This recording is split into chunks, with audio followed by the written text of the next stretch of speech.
All right. Good evening, everyone, and welcome back to the Football Tribe UG channel. Robert Kesakos is your usual suspect. Welcome back to yet another live broadcast on your favorite football updates channel. It's a pleasure to be back with you on this beautiful Tuesday night, the 21st of April, 2026. You found me with a bit of a smile there because in my head, I was trying to process what Chelsea fans must be feeling at the moment. I do not know whether it's that the feeling of disappointment or satisfaction because not too long ago they were celebrating their club's 3-0 loss against Manchester City for what it meant in the context of the Premier League title as Manchester City pushed Arsenal. Now suddenly are they that desperate that they want to see that team win because it's Brighton? I do not know. I'm not convinced to believe so, that they actually want to win. I have a feeling that there's a good number of Chelsea fans out there who want the club to lose if it means that it will culminate into the sacking of Liam Senior. You have people with that school of thought. I do not know. I'm just thinking out loud. But I have a strong feeling that there's that. We're talking about a Chelsea side that decided to play with a back five, basically back three and wing backs, and it's not worked out one bit.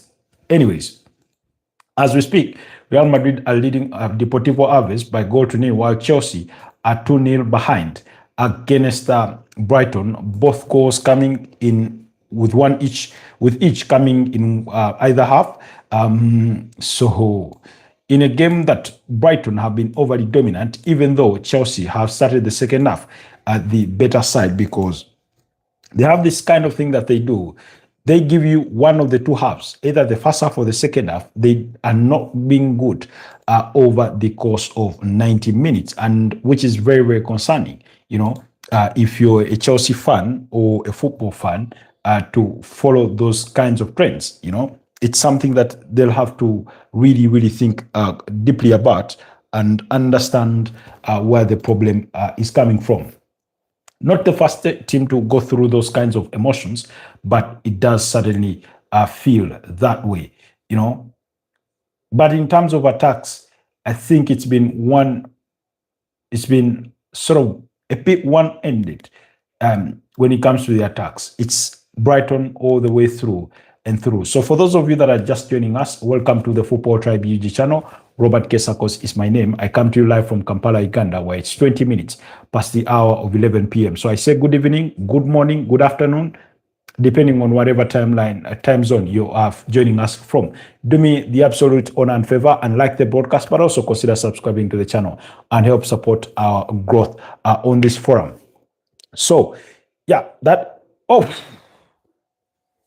Kaoru Mitoma wanted to score another stunning goal on yet another match day because against Tottenham Hotspur, he did score a brilliant one, which sort of restored parity for Brighton and Hove Albion in the first place, which was their first goal in that game, having come on for Gomez in that particular game over the weekend. So, meanwhile, on the Real Madrid side, Eder Militao is being escorted off the turf, or was escorted off the turf a couple of minutes ago there with what appears to be an injury.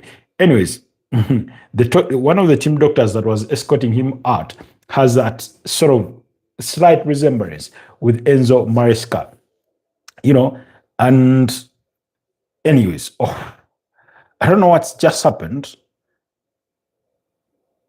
Does he pull a hamstring or what? Because there's no physical contact between him and any other player. He was just by himself trying to tap the ball into the back of the net that he suffers that injury. Anyways, we're going to talk about Chelsea in a bit, but you'll allow me to do the absolute honors of, was just having our audios tested just to make sure everything does check out in as far as the channel or the conversation is concerned. I think we are good to go. Meanwhile, AFTV are coming to Uganda. Yes, that's some huge news. I think the dates that have been confirmed is 24th to the 30th of April. FTV will be coming to Uganda. Dear AFTV, Robbie Ryle, Cecil, Lee, Lee Judges, I say welcome to the Pearl of Africa. Whenever it is you think you'll be flying in. So I don't know. I do not know what their itinerary is going to be, but as I've seen one of their sponsors for the trip is Uganda Tourism Board. So I do suspect they will do basically what they did in Kenya, where they had to go and tour the country and showcase and things like that. So, anyways, we'll have to wait and see. We'll have to wait and see. It's been, I don't want to even say strange game for Chelsea. They've just been poor, particularly through the first half. They've been really, really poor, really, really poor.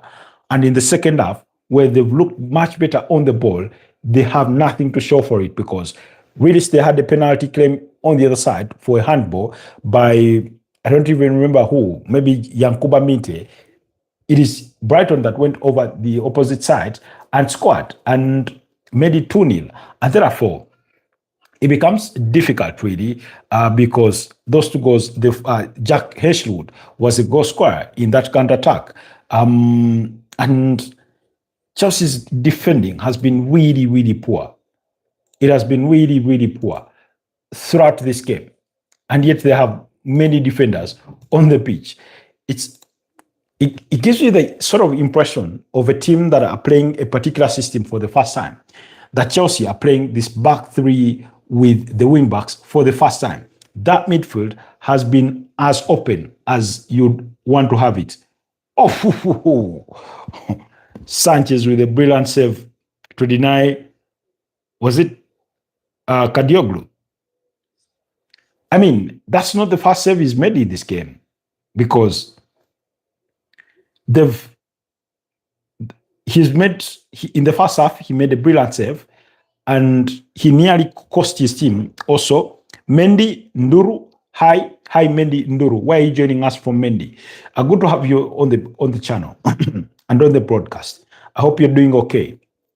So, in the first half, he had a brilliant save, and then he nearly cost his team thanks to Trevor Chalobah clearing his lines. And the second half, he's just pulled off a beautiful save. It's sort of been a game of mixed reactions. You say, I'm listening, good to have you on the channel. Really, really encouraging to have you join us. Oh, another brilliant save forced out of Robert Sanchez. That's twice in a space of about 3 minutes that Kadioglu is forcing Robert Sanchez into a brilliant save. And again, I don't know how they've gone about this, but it's constantly appearing lots and lots of spaces for this Brighton side to occupy or to sort of exploit, whether it's in the midfield, whether it's in the backline, Chelsea backline, be it that when they're doing the counter press, Chelsea have been all over the pitch. It sort of feels that every player is a mile away from the other. That's what it's felt like. They've struggled to string, particularly in the first half, they struggled to string even a play of more than 5 passes. And maybe I think they got a bit successful about it towards the tail end of the first half. Meanwhile, Real Madrid are living dangerously because Deportivo Alaves has been attacking them. Oh, Kylian Mbappe tried to be too smart and looked the ball over. The Deportivo Alaves goalkeeper was way off, miles off of his line, but he just could not hit the target. What a spectacular goal it would have been for him to give us a semblance of a reminder of what Adagula scored against, was it against Elche? I think against Elche. So yeah. Malo Gusto is just had a bad day in office. And I'm thinking to myself, why doesn't the manager just accept and switch back to a back four? Because clearly this one is not working. But because these players have no say, they have to heed to the manager's call and play the way he wants to play the game. Basically, their hands are tied. Their hands are tied. They have no solution for this one. It's that kind of thing where you have to sort of respect your boss for who they are, and you can hardly say much. So that's what it felt for this Chelsea side, that they have to stick in and play what the managers tasked them to play. You know, I'm not sure they like it. In any case, I do not think you'd like any system if you're losing. And I'm not trying to say the system is to blame, but clearly you can see signs that they're not adapt to playing this way. You know, they're not adapt to playing this way. The number of times they've been conceding possession, it's been alarming to say the least.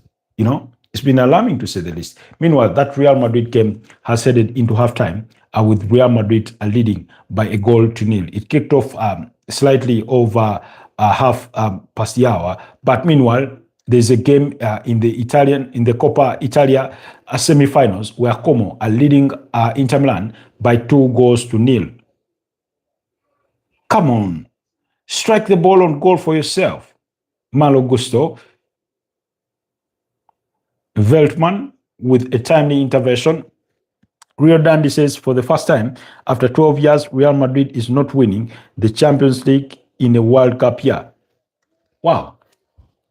Okay, yeah, because they won it in 2022 and in 2014 and in 2018. So yeah, that's true. And then let me see. Yeah, they did not win it in 2010. So yeah, in fact, they are going to go trophyless for the second consecutive season for the first time in 16 years. Rio Dandy, that's also another statement of fact.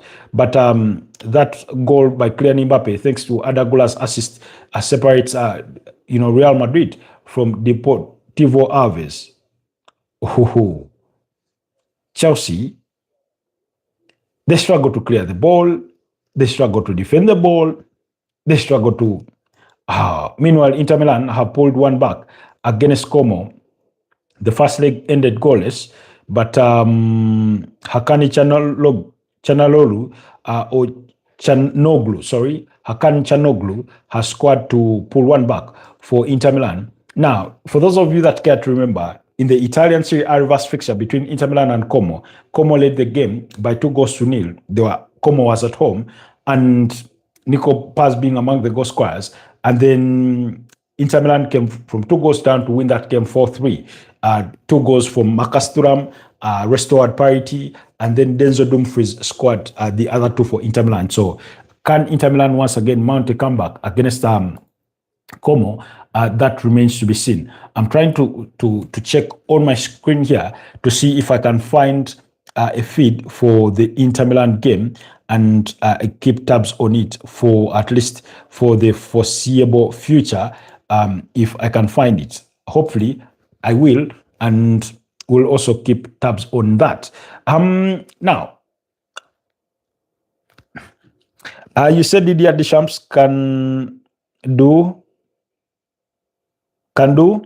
good actually in Madrid. Yeah, those reports have been there linking with him with the potential move to Real Madrid, but in a similar breadth, there have been reports linking Jose Mourinho with a possible return to Madrid, and I do not know whether that's a good thing or a bad thing, but it's sort of one that is bound to divide opinion. Meanwhile, Dario Suga has been brought on for Chelsea, as well as Mark Gui for Liam Delap. Oh, somebody was nutmegged as that ball hit the back of the net for Inter Milan by Hakani Chanoglu there. But it is what it is. Christian Chivu looking very displeased. He has his first front at the score sheet, at the scoreline as of the moment. But I remember I was talking in a forum earlier on today, in a TikTok forum, a football TikTok forum, and I was talking about this game, and I said, for Como, it's their only opportunity to win a piece of silverware. Really, Inter Milan are pushing to win a double because they are in sort of pole position to win the Scudetto this season. So, there's that. So, Back to digress to Rio Dundee.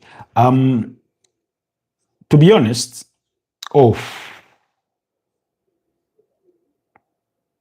Como have just missed a golden opportunity. It was a 1v1 kind of situation. They've missed an opportunity to make it 3-1.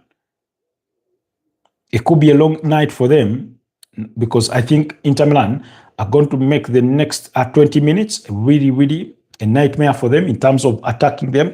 But to digress back a little bit back to Rio Dandy's comments, yeah, Didier Deschamps is going to be leaving France at the end of the World Cup, and he's been at the helm of that French national team since 2012, and so they've already lined up Zinedine Zidane, a former Real Madrid head coach, as his replacement, at least to the best of our knowledge.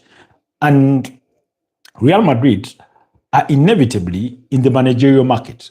But I do not remember the last time it's ever felt this uncertain about who Real Madrid are looking to appoint as their next head coach, because Xabi Alonso parted ways with the club a long time ago. And whereas they have not felt the need, they've not felt the need to act in terms of an early search for a replacement that comes mid-season. That I completely understand, to have Alvaro Arbeloa as your interim until the end of the season. But particularly when it comes to finding that sort of next gaffer for them for the long term. I remember by this time in the season, we knew last season that Carlo Ancelotti was leaving and that Xabi Alonso was going to take over. We knew that. But today, we are still in that zone of speculation. A few weeks ago, it was Jurgen Klopp that was being talked about. Present day, it's Didier Deschamps that is leading the race, as well as a possible return for Jose Mourinho. At some point, Francesco Sola Fabregas was mentioned in those realms, and I dismissed those reports or rumors. Orlando Garnacho was 6 inches close to pulling one back for Chelsea, but he just could not find the target. So I think even Real Madrid are a bit perplexed about their current predicament, because the question is, who is out there that's good enough for Real Madrid's high standards? And those high standards have to be met by a manager that looks to either win straight away or build while winning, because they're not going to give you the time to build. Xabi Alonso was doing it while winning, but because he lost to Barcelona in the Supercopa España, amongst other reasons, behind closed doors for players being up in arms over his, what they believe was an iron hand of control on the team, they decided to part ways with him. As a Real Madrid fan, but more importantly, as a football fan, I did not think it was the right decision to make. I do not stand to say that had they retained Xabi Alonso, they would have gone on to win the UEFA Champions League or win the Spanish La Liga title or perhaps the Copa del Rey. I do not intend to say that, or I don't mean that. But for a team that is trying to revive themselves following a trophyless campaign last season, I thought, one, they had to acknowledge that there was going to be a bit of baby steps here in Xabi Alonso building his team. And then injuries have not helped. This team, particularly in their backline. They've struggled with so many injuries. As we speak, Eder Militao has been forced off through injury.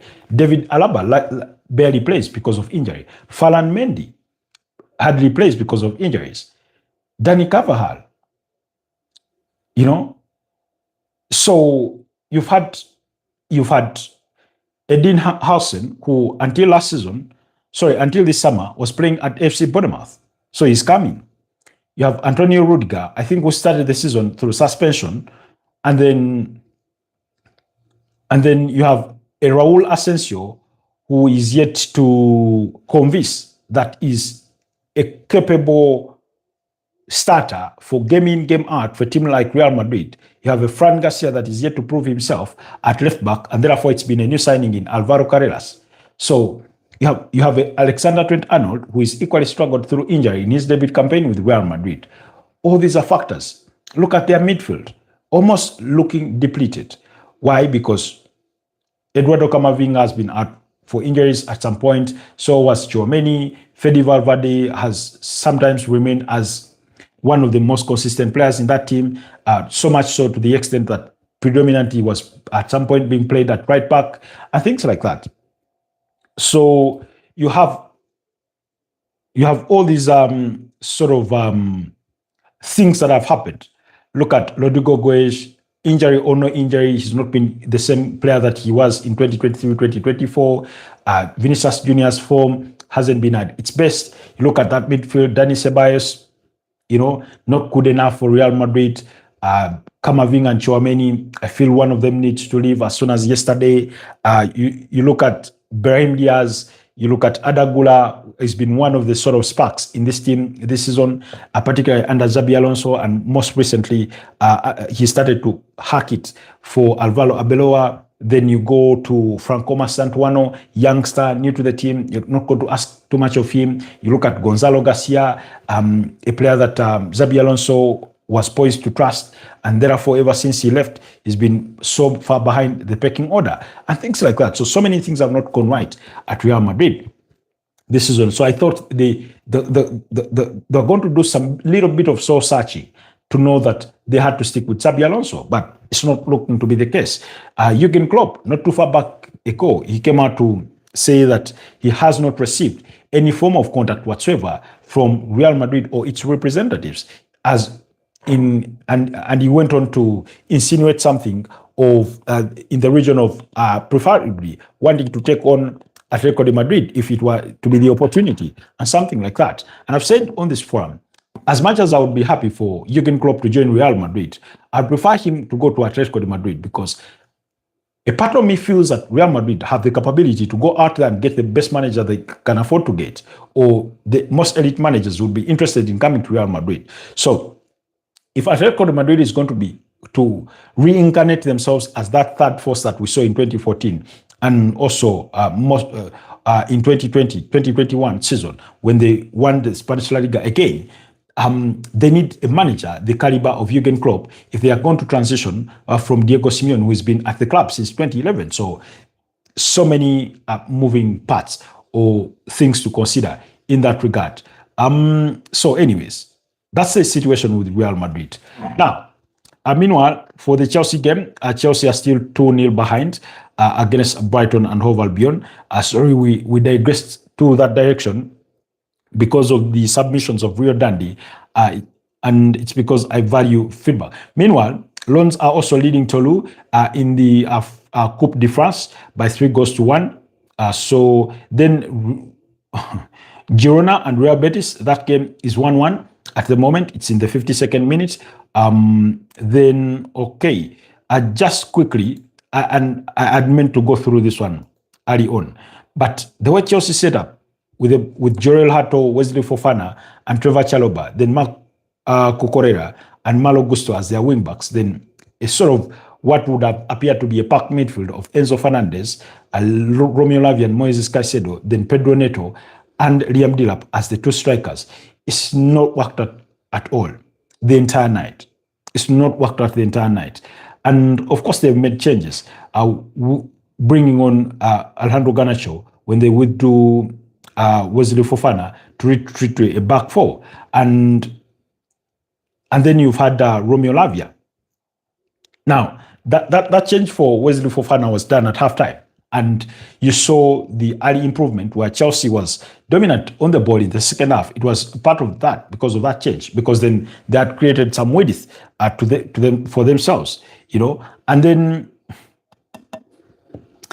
I mean, Liam Senior, I don't know what explanation he's going to give this time around, because over the weekend he told the world what had been evident, perhaps for all of us to see, that Chelsea had been the better side, really really not winning that game because they lost by a goal to nil. And we said, okay, fair enough, But tonight, I do not think he's going to have the audacity to tell us the same thing, I do not think he will have a leg to stand on, as opposed to possibly telling us where things went wrong for him. Have you ever seen amateur football? It's been the case, the first half has been the case of an amateur team playing against a professional football. I'll give you an example. Do you know what's the, okay, take the example of Portugal playing against Chelsea. Take the example of Portugal playing against PSG or Bayern Munich. That's what it felt like in the first half. And yet it's Brighton versus Chelsea. Chelsea are the bigger team. But that collection of young players, Jorel Hato, these Wesley Fofanas, Romeo Lavia, Liam Delap, it's just not going to work. It's just not going to work. It's just not going to work. Not in the short term, not in the long run. Because you need to blend experience to work for you.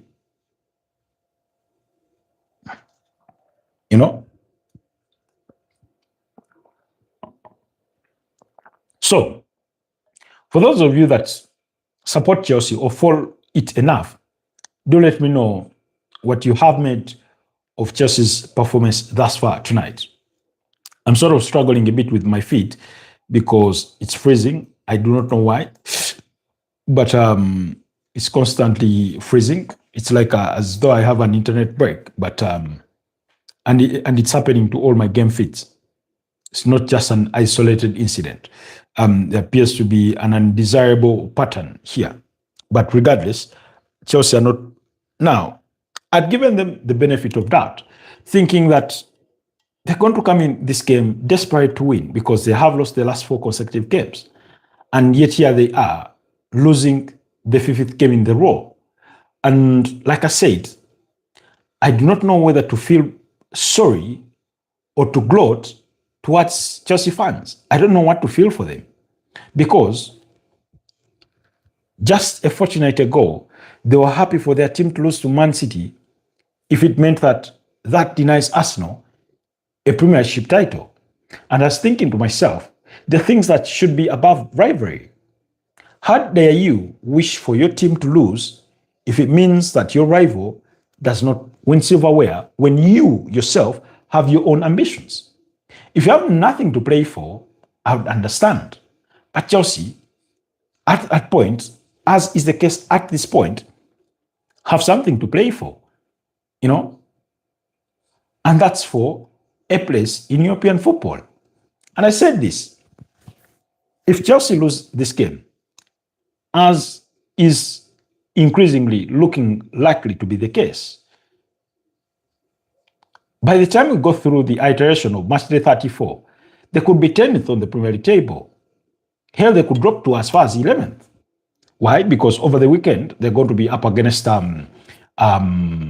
Leeds United in the semi-finals of the FA Cup.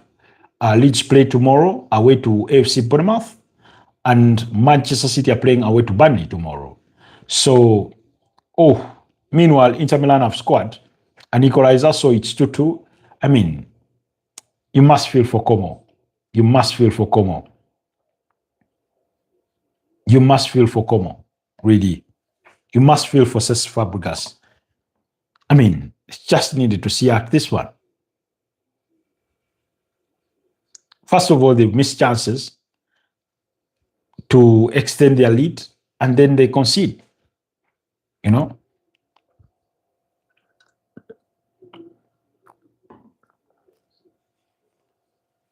So, it's not pretty. Not for Como, at least. But But for Chelsea, things are even worse.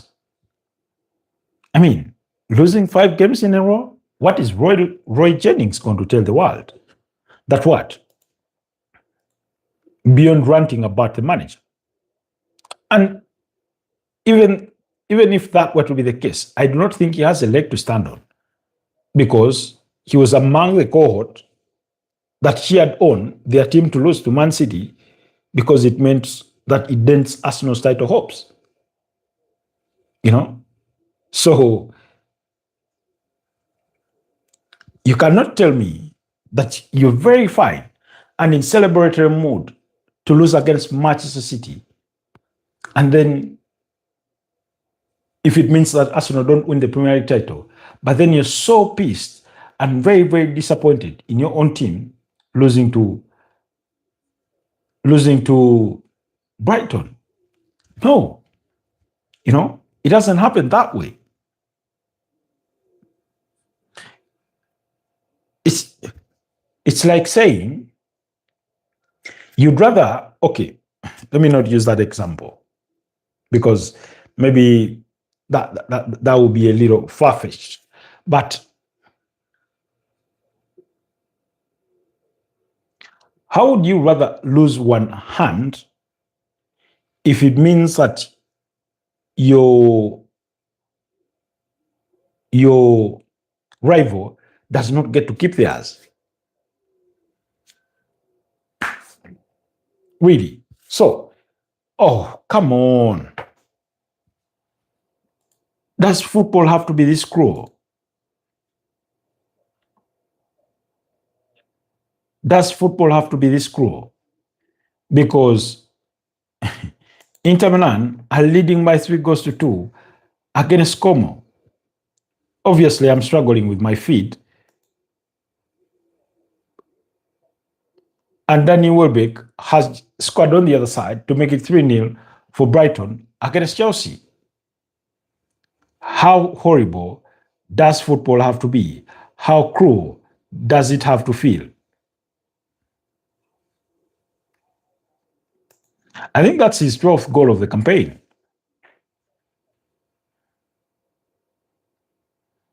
This performance is almost worse than what we saw of Chelsea away to Everton. Liam Senior has to look on devoid of ideas, lost. He looks like an isolated man. Fortunately for him, or unfortunately, his minders, Egbadi, are in the stands. Oh my God. Cesc Fabregas. This is going to be a painful one for him. This is going to be a painful one for him.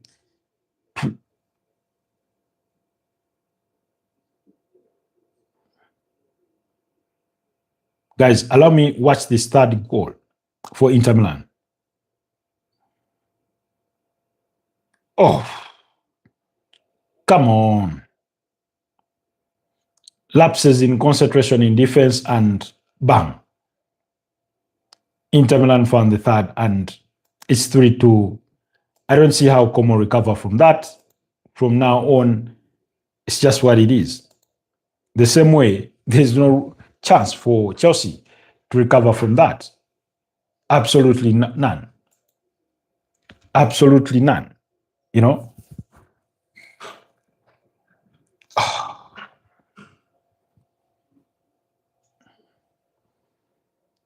It's just horrible. They led at halftime by 2-0.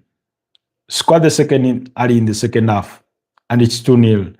And then from literally in the last 20 minutes, they've conceded 3 goals and suddenly they're losing.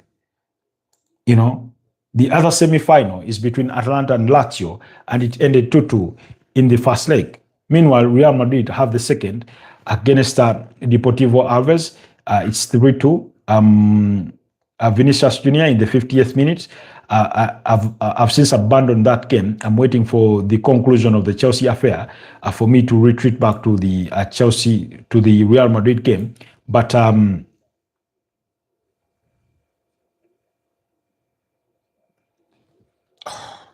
come on.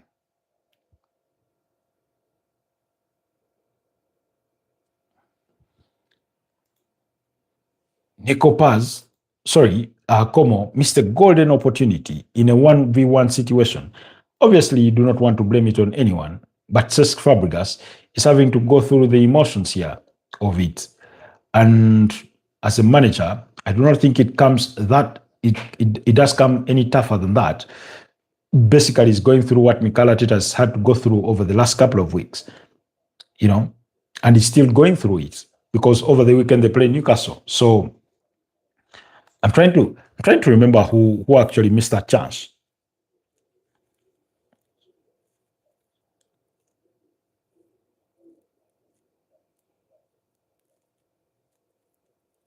I think it was Martin Batrina who missed that chance among the goal scorers.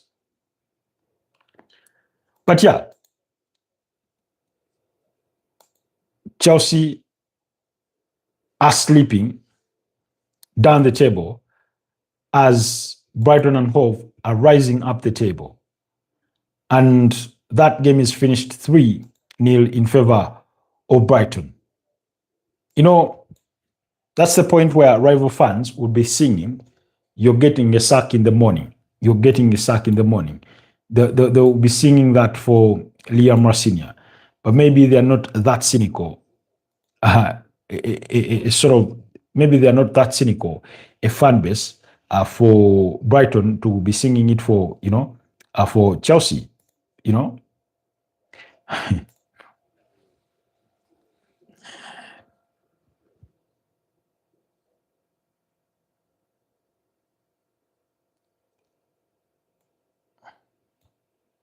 Como trying to push for it here, but it's just not going to fall for them. It's just not going to fall for them, unfortunately. We're in the very last minutes of that game. It's just not going to fall for them. You can almost sense it.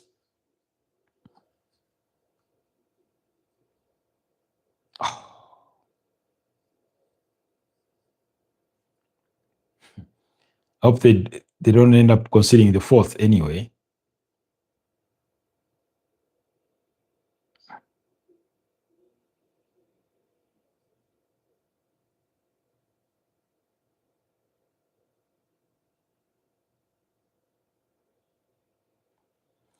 Once frustration kicks in, you know you've lost the plot. Ugandan friend, hi Mariam, how are you doing? Anna Slot bold header is Mariam from Egypt. Marcus Thuram making the best of that one, going down and say you're good. Okay, that's good. Have you watched the Chelsea game? What did you make of it? Come on, get done with that one. We're into the final minute of stoppage time for the Inter Milan game against Como. What do you think of my bald head? Your bald head? It's simply a metaphor. It's simply a metaphor. I don't think it's a representative of the actual you. It's simply a metaphor. So, anyways, oh, come on.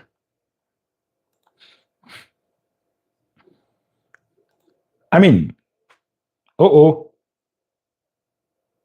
nah.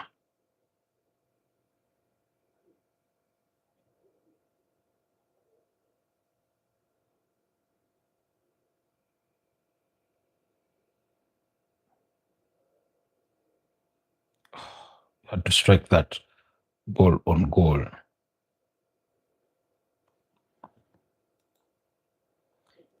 It's game over. Inter Milan 3, Como 2, and Como bow out of the Coppa Italia. I don't know. I don't know whether they will be proud of their performance or it will be one that they look to forget as soon as possible because it's not the kind of performance that you want to reflect on the subsequent day. I think it will be one that they would rather forget as quickly as possible because in a space of a matter of weeks, they've lost to Inter Milan in almost similar fashion, where they have a 2-0 lead and then they squander that and lose 4-3. And tonight they lost 3-2. So it's just poor. Mariam laughs at Chelsea 3-0. I do not understand you. Didn't you like my bald head? It's in my profile. No, I've seen it. I've seen it. I'm simply saying that it's simply a metaphor. The bald head is fine. It's not a representative of the actual you. It's simply a metaphor. That's what I was saying. Rio Dante says Leicester City got relegated to the third tier. I mean, Leicester City's problems have been piling on. And part of the reason as why they've been relegated is because they had points deductions for having been found guilty of breaching the profit and sustainability rules. So I think it's continuously going to be doomsday for Leicester City. I won't be too surprised if by the end of the next season they're playing in League 2. I'd rather, and I think I've had murmurings of similar circumstances about a possible sale.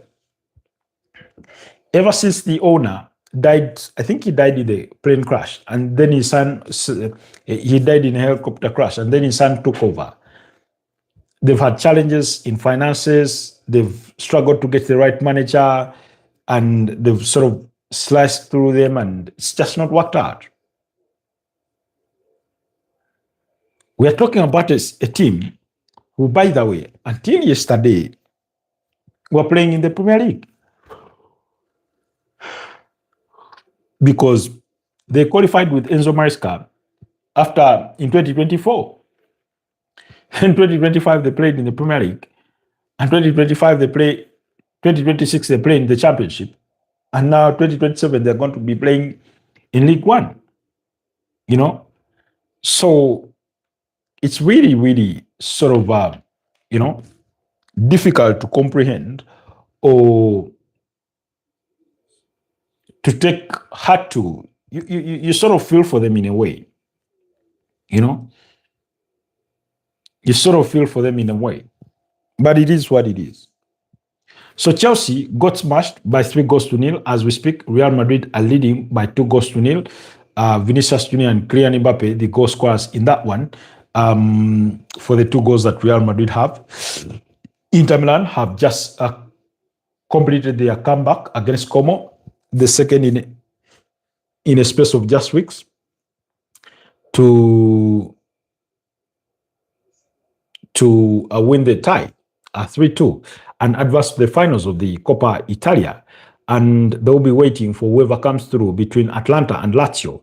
That game is 2-2 in terms of aggregate score following the first leg between the two sides. So,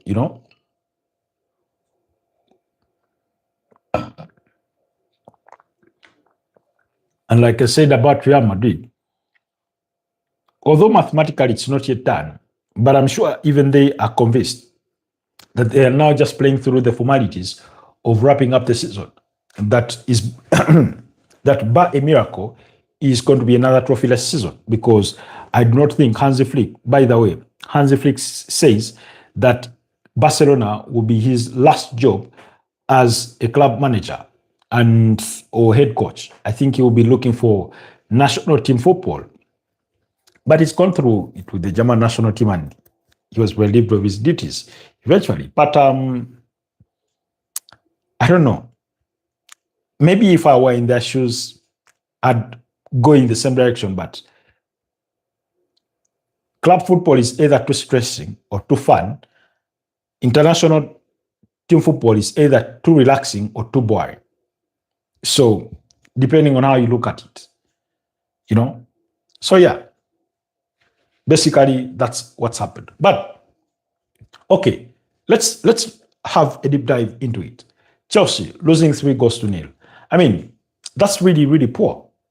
And this reflects really, really bad on Liam Rafinha, because he's lost yet another game of football where they have not scored. And I said that's the worrying sign. That's the biggest worrying sign, that they are not scoring goals. You know, if they were scoring goals, maybe at some level we'll be making the argument, yeah, they're scoring the goals, but they're conceding too many. Maybe they're poor defensively. But they're poor defensively, they're poor in midfield, they are poor offensively. Because this is the third game out of the last 5 that they've conceded 3 goals without responding, against Man City, Everton, and today. The other 2 fixtures have ended in 1-0 defeats against Newcastle and against Manchester United. Now, to pile up on that, you then reflect on the PSG results. Because in now the last 8 games, they've only won 1, which was against a Port Vale. And if you win a game against the bottom side in League One, if you're Chelsea, beyond it being a cup competition that it takes you to the next level, it doesn't earn you so much plaudits, and it's basically been that. So the victory for Brighton and Hove Albion simply means that they leapfrog Chelsea, and that Chelsea have now slipped into 7th place. So Brighton are 6th. Now 6th place is their highest ever Premier League finish.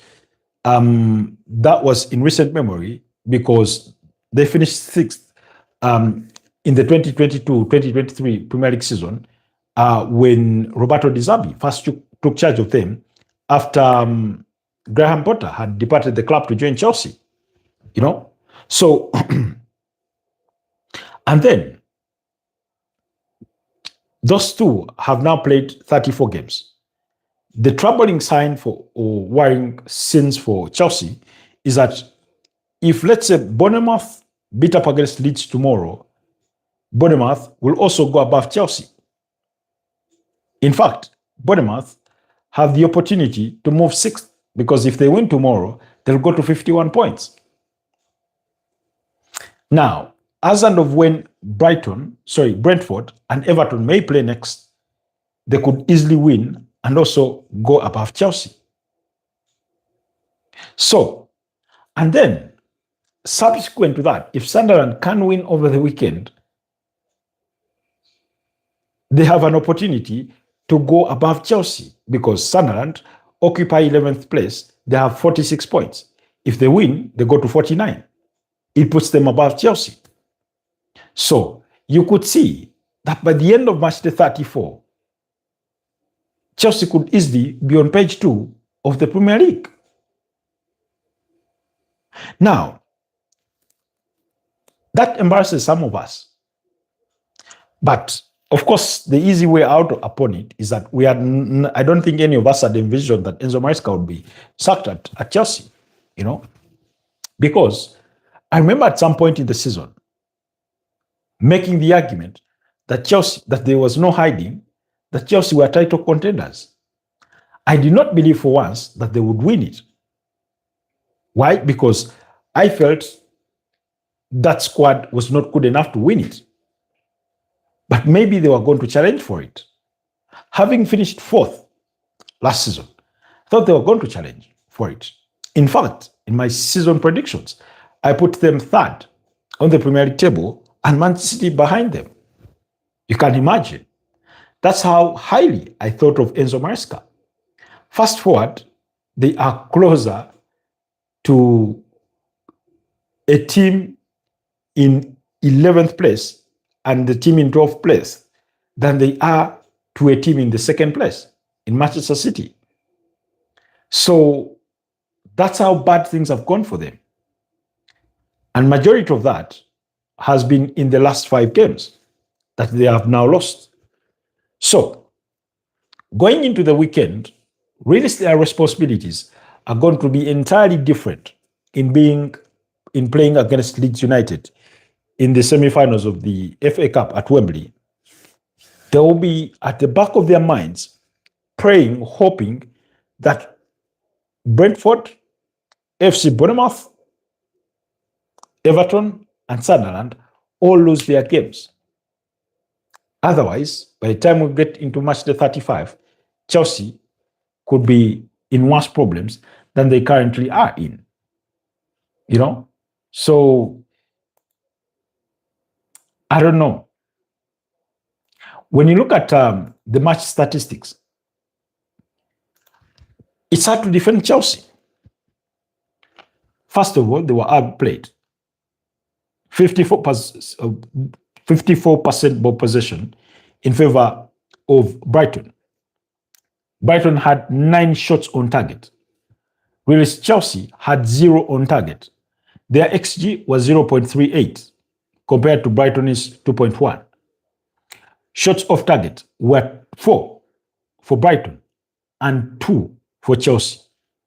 Brighton had more shots off target than Chelsea had in the entirety of their game.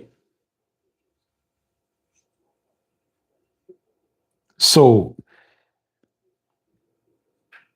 that tells you how good Brighton were on the night. And you know, the funny thing is that Brighton can be this good, finish the season quite brilliantly, and then fast forward into next season, you start hearing Chelsea want Fabian Hatzler as their manager. No, it won't work. It won't work. You know? Now, I'm one to always defend managers because I usually say that once he reads his team sheet and you players walk onto that pitch, you ought to fight better. But tonight, I think, if anybody, Liam Rasinia will carry the blame on his shoulders. Because I do not, apart from, let me see. I don't remember a goal particularly that is a result of an individual mistake. And that tells you that the system with which they played with just did not work. Those players looked lost. It felt like Brighton could find spaces whenever and wherever across the pitch. Real Madrid with quick transitions and counter-attacking football. I don't think there's many teams that beat them at that. When it comes to quick transitions and counter-attacking football, I don't think that there's many teams that are good as Real Madrid at that. Anyways, they still enjoy a 2-0 lead against Deportivo Alaves. So, I'm sorry, Chelsea. Because particularly the two wing-backs in Cucurella and Malo Gusto, they were neither in defense, nor in the midfield, nor in the attack. Nowhere. So therefore, their back three felt thin. Their midfielders felt like they were standing miles apart of each other. It was just a shambolic performance. Just a poor performance from Chelsea.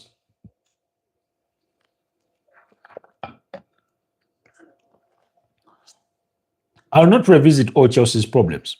For those of you that would be interested in hearing them, kindly go back to the video we did on Tuesday morning.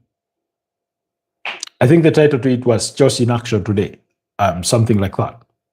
Another live broadcast. In that video, I spent about 40 to 45 minutes strictly discussing Chelsea. Strictly discussing Chelsea. So I will not revisit their problems. But unfortunately for them, things are not looking good. Because if Bournemouth win tomorrow against Leeds United, which is a possibility, given their recent form, then Chelsea would be dropping further down. And on match day 34, for the games that will be played, Sunderland will play Nottingham Forest on Friday. Now, Nottingham Forest are battling against relegation. And if you're fighting against relegation, one of the target teams that you should be looking to beat, regardless of whatever form or shape that they are in, is a newly promoted side. That's just about it. So anyways, Everton will be playing away to West Ham. West Ham is another relegation-threatened side. And maybe that will be the beauty of it for Chelsea, that they do not think that West Ham will let themselves get beat if it means they get relegated. And therefore, it saves Chelsea from dropping further behind Everton. But it's not to say that it is impossible for Everton to beat up against West Ham United, regardless of their circumstances. Because, unfortunately, in this world of football, there are no favors.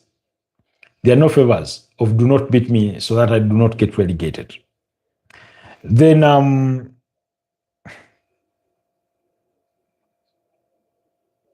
Brentford will be playing against Manchester United on Monday Night Football. Now, again, that's another beauty for Chelsea. Not to say it is impossible for Brentford to go to Old Trafford and beat up against Manchester United. But because of Manchester United's aspirations and their fairly decent form recently, or largely under Michael Carrick, they will fancy their chances against Brentford.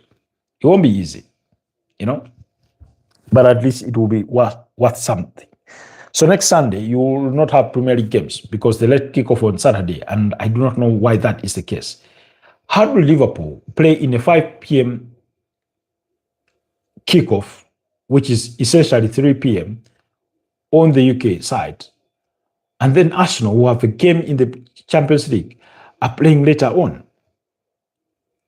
Why is even Sunderland playing on a Friday night against Nottingham Forest when Arsenal, that have Champions League football, are not the ones playing on a Friday night? Make it make sense, guys. Premier League, when do you give your teams the slightest of a competitive advantage in the form of more rest time when they are going for Champions League or European engagements? Okay, because when you look at Nottingham Forest do not play until Thursday, and they will be playing against Aston Villa in the UEFA Europa League. On the other side, I think Arsenal will play on will it be Tuesday?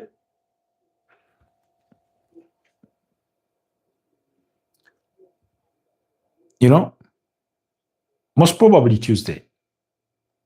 I need to cross-check. I think Tuesday, Wednesday.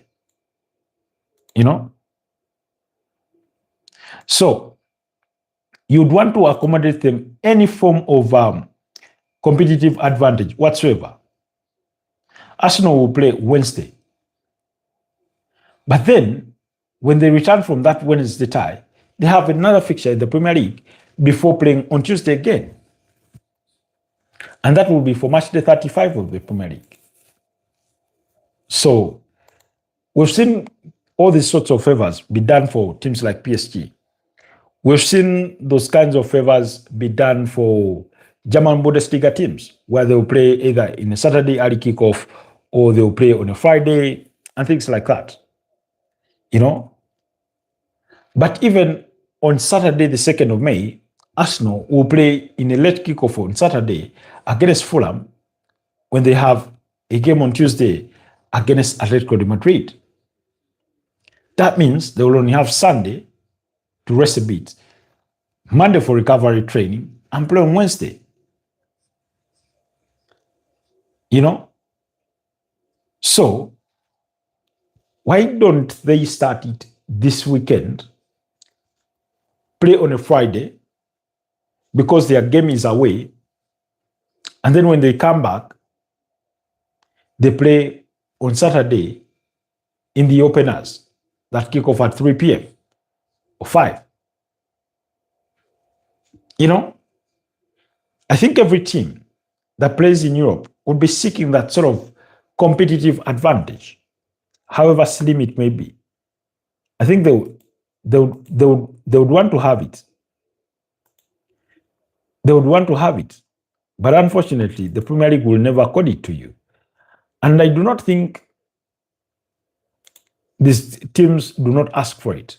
I just simply think that they do not even feel encouraged to ask for it. Why? Because there's no precedent for it. Literally. There's no precedent for it. Literally. You know? So, anyways, we'll have to wait and see how things will shape up for the foreseeable future. But Chelsea are living dangerously. Meanwhile, there's not been any more goals in that Real Madrid game. While Girona and Real Betis are leading by 3-2 against Girona. Real Betis are seeking to finish within the top 5 or in 5th place and qualify for UEFA Europa League football next season. Those are their ambitions. Those are their aspirations of the fixture, you know?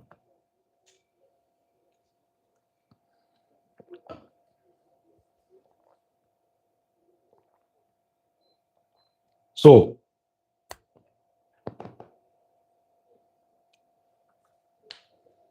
meanwhile, action in the Spanish La Liga will continue tomorrow. Barcelona will be at home against Celta Vigo. That's at 10:30 p.m. At 9 p.m., Real Sociedad will be at home against Getafe, while Atletico de Madrid will be at home against Elche. Now, all those teams will be playing.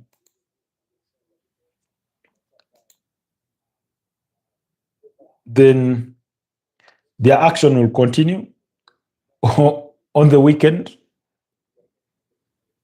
prior to the UEFA Champions League. Meanwhile, Atletico de Madrid will be playing against Bilbao at 10 p.m. on Saturday. You know?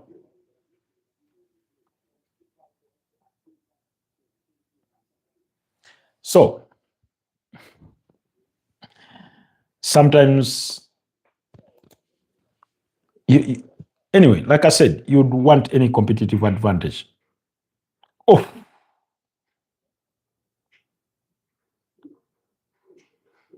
Real Madrid just survived a goal. Oh, the header goes to the base of the upright. Oh, that's a cheeky flick of the ball. I think Rooney was already beaten. He's never recovering from that. The ball is headed right at the base of the upright.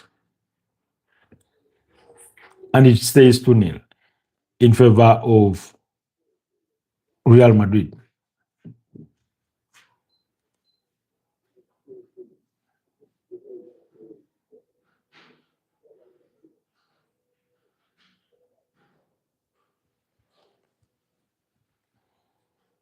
Alenya, Max Alenya, see the one?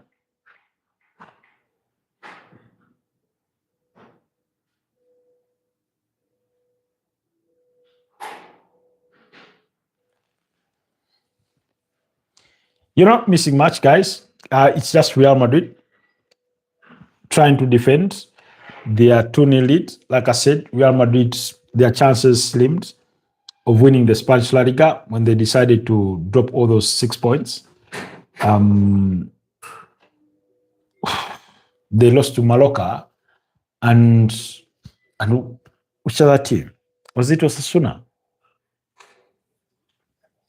Barcelona went on the other side and won, and then suddenly they were out of it. They were out of it.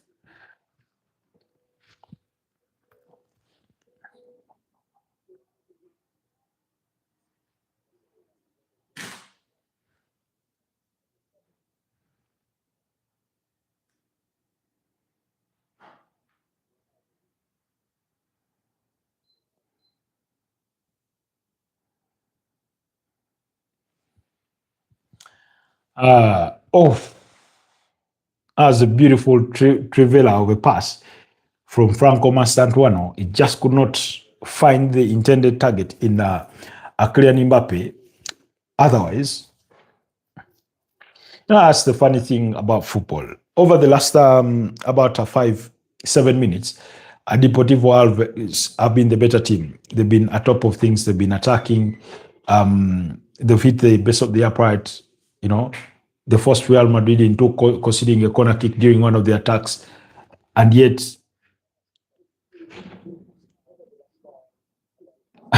and yet, it nearly almost fell for Real Madrid to score the third. You know, so similarly, what you had in the Chelsea game early in the second half, that Chelsea were sort of really, really pushing to try and pull one back, and yet it's them that nearly conceded in that moment in the game. Oh,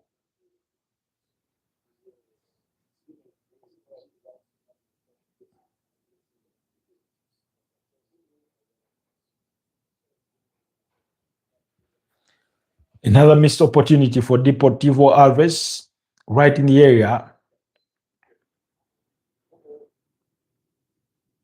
Ah, ball deflected out by Dinhausen. Kike Sanchez Flores can hardly believe his eyes.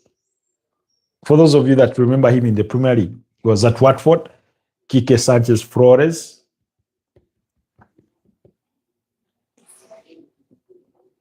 But it was a brilliant chance. And they're trying to claim a penalty. That ball was already gone. I see what Rudiger did. That ball was long gone. I don't think you give that as a penalty.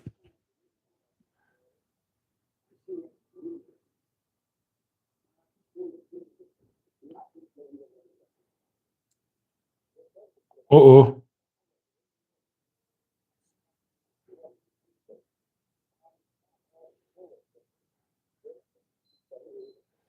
Real Madrid have lived a bit dangerously in the last couple of minutes. In the last couple of minutes, you know, but it is what it is. Meanwhile, looks like Real Betis are bound to see it out.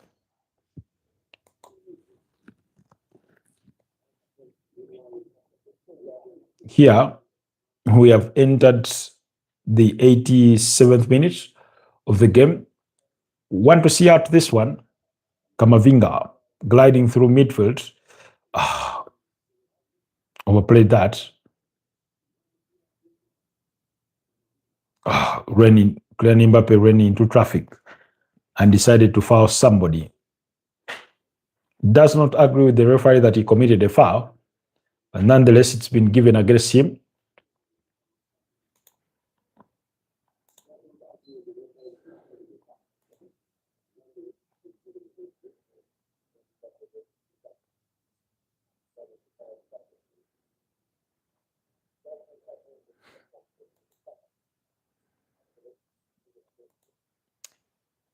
Meanwhile, Cole Palmer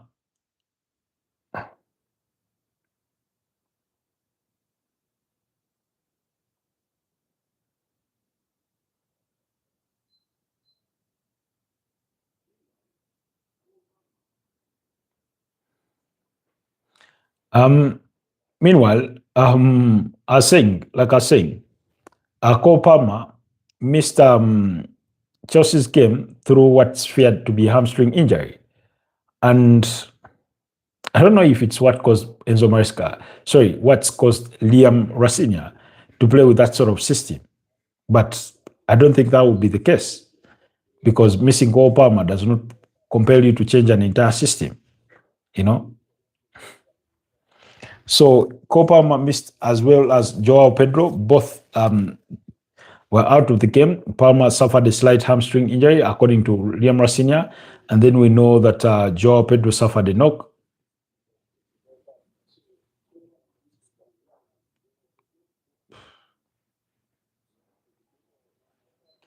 Meanwhile, also, according to Fabrizio Romano, Al Nassr are considering bringing Cristiano Ronaldo Jr. With the first team in training with the first team in training from next season. He's turning 16 in June, and Al Nassr are closely monitoring his development. Last I checked, he had gone to play to go to he had gone to Castilla. That's Real Madrid's side. Now, I remember watching him slightly play, I think for Portugal's under 17, and he looked okay, but he's no exceptional talent. It's no exceptional talent. But that goal scored by Vinny Jr., what a goal that was. What a goal that was. So he's not as exceptional as his father, you know?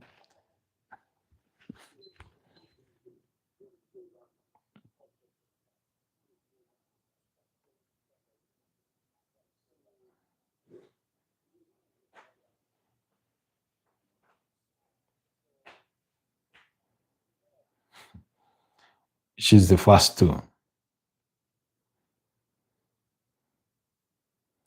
Then Hansi Flick said, my last club will be Barcelona for sure. We need to make appropriate decisions. Also in the transfer market, we are working on that with Deco. We mustn't do anything foolish. I think the team is young and we have a good structure. That was him speaking about Barcelona's future. That's after he, by the way, committed his future to the club until June 2027. Yes, his current contract was due to run out in June 2026. Oh, sorry. Hans Flick says, my dream is to win the Champions League at Barca. We have a fantastic young squad for the future. Then Kobe Mainu is also close to penning his contract with Man United.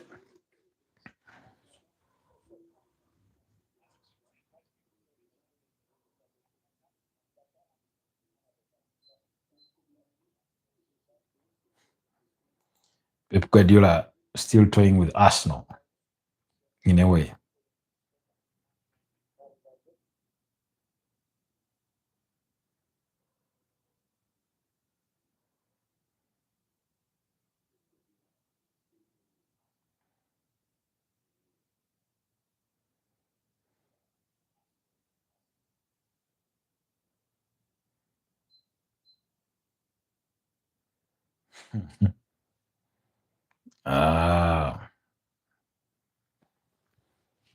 Uganda Cranes side.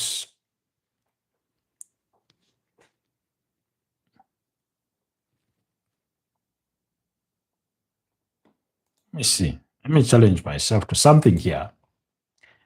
Hi, Adash. How are you doing, my brother? Good to have you on the podcast. Fimbo Mukasa. Sekaja. Hassan Badruziwa.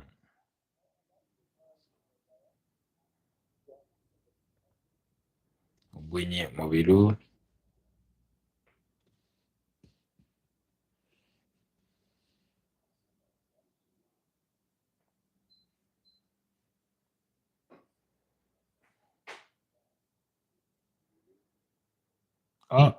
At long last, Deportivo have scored.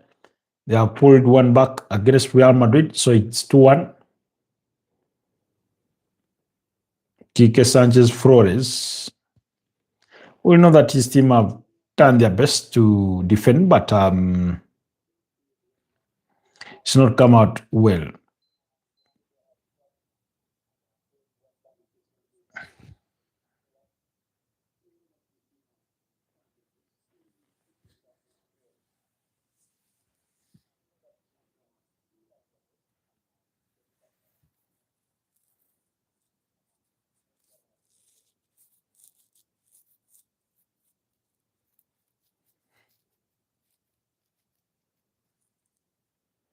Adas says Chelsea is having a bad patch, but they will soon be back on track. Adash, maybe they will be back on track, but that performance is not reflective of a team that you lay hope in that will be back on track.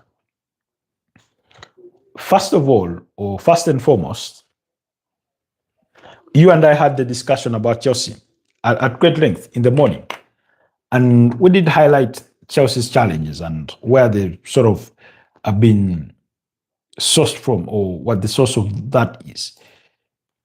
And we came into this game looking for a response, and I made the argument that they needed to win in any way possible with whatever means necessary, just for the sake of bouncing back from that bad patch. And yet it's just looked extended, you know. Meanwhile, the game between Real Madrid has finished against Deportivo Alaves. Real Madrid have won it by 2-1 over to Barcelona, who play tomorrow against Celta Vigo at home. I think they will win and restore their 3-point lead. Meanwhile, PSG have a game against Nantes. That's midweek, and then they'll play over the weekend.